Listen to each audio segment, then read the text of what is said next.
إن في خلق السماوات والأرض واختلاف الليل والنهار والفلك التي تجري في البحر بما ينفع الناس وما أنزل الله من السماء من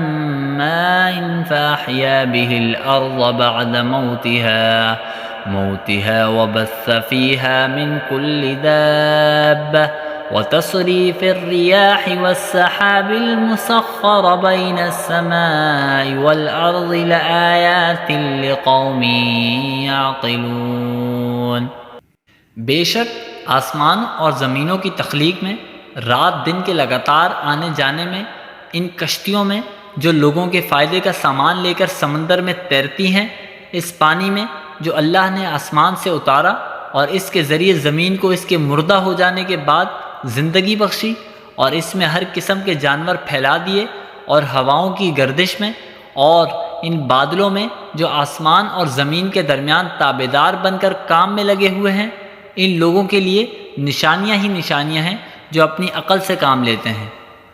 وَمِنَ النَّاسِ مَن يَتَّخِذُ مِن دُونِ اللَّهِ أَندَادًا يُحِبُّونَهُمْ كَحُبِّ اللَّهِ وَالَّذِينَ آمَنُوا أَشَدُّ حُبًّا لِّلَّهِ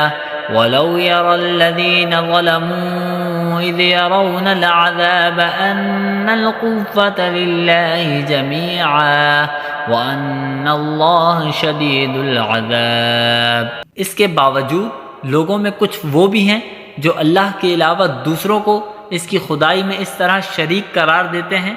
کہ ان کی ایسی محبت رکھتے ہیں ان سے جیسے اللہ کی محبت رکھنی چاہیے،